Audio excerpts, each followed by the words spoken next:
আজ সকাল সকাল মুখটা ধুইয়া আলি ভাবলি চা রুটিটা ছাঁটিব মা কোন দিকে লাইসি করে বলে দিল যে ভেলাই তলের ক্ষেতটা কাদা হবে, তুই সার খৈল আর এক বোতল জল নিয়ে চলে যা। তো আমিও দেরি না করে দুটো ব্যাগ নিয়ে সার আর খৈল ভর্তি চলে গেলি। তো 1 কেজি করে করে খৈলটা ভরে লিলি একটা ব্যাগে। তারপরে সারও 1 কেজি করে করে 2 কেজি সার আরেকটা ব্যাগে ভরে লিলি। তো সার আর খৈল ভরার পরে দেখছি আমি তো পুরা ঘামে একদম একাকার হয়ে গেছি। দেখছো তো কেমন ঘামটা দিয়েছে। তারপর বোতল নিয়ে টিউবকলে চলে গেলি। টিউবকলে যাই দেখছি একটা ফুচকি আমাকে জল টিপে বোতলটা ভরাই দিল। বোতলটা ভরা হওয়ার পরে তারপর দুটো ব্যাগ কাঁধে নিয়ে যাতেছিলি। তো যাতে যাতে এমন ভারীটা লাগলো, তখন একটা ডাং ঢুকাই নিয়ে আর কাঁধে নিলি যাতে ভারীটা একটু কম লাগে। তারপর যাতে যাতে দেখছি ক্ষেত গিলা তো ট্রাক্টরে বাহি একদম থেতলাইন দিয়েছে, কোনো খেতে ঘাস না, সব খেতেই বাহি দিয়েছে। হাই দেখো সেইখানে আবার একটা লোক হাতি দিয়ে হাল বাইছে। হাই দেখো হাতি দিয়ে হাল, না না না না, এগুলা তো হাতি লই, এগুলা হচ্ছে কাড়া। যাই হোক, হ্যাঁ দেখা রে জুনাই বাড়ি চিনতে পারছো তোমরা? সেই ছোট সময় দেখাচ্ছি আর একটা ভিডিও। তো এখন দেখো কত বড় বড় হয়ে গেছে, জুনাইরও ধরে গেছে, আর কিছুদিন পরে খাওয়াও হবে।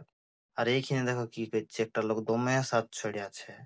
আর এই ক্ষেত্রে দেখো ধানও লাগান নিয়েছে। যাই করে সার গিলা নামাইন দিলি, সার গিলা নামাইন নিয়ে বাবা দেখছি পুরা হাল মাইছে একদিকে, আর কাকা একদিকে পুরা আড়ি কতলা আছে। আমাকে দেখে কাকা বলছে ক্ষেত্রে তুমি পোনা মাছ আছে, পোনা মাছ গুলা ধর আর একটা বাঁধে লেগে ছাড়িয়ে দেয়। তখন আমিও একটা একটা ধরতে আরম্ভ করলি, মাছগুলো ধরে বাঁচা রাখার জন্য একটা ডোভা তাড়িয়ে ডোভাটা এবার একটুকু জল নিয়ে ভরাই লিলি যাতে মাছগুলা বাঁচিয়ে থাকে। তারপরে একটা একটা মাছ ধরে লিলি।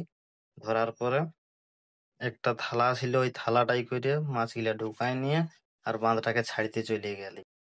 এই দেখো এই বাঁধটাই মাছগুলা ছাড়িয়ে দিব। তো মাছগুলা থালায় করে নিয়ে যাই বাঁধটাই ছাড়িয়ে দিলি। আর দেখো মাছগুলা যেগুলা বাঁচা ছিল সেগুলা চলে গেল, আর যেগুলা যেটা মরে গেছে সেগুলা ভাসিয়ে গেল।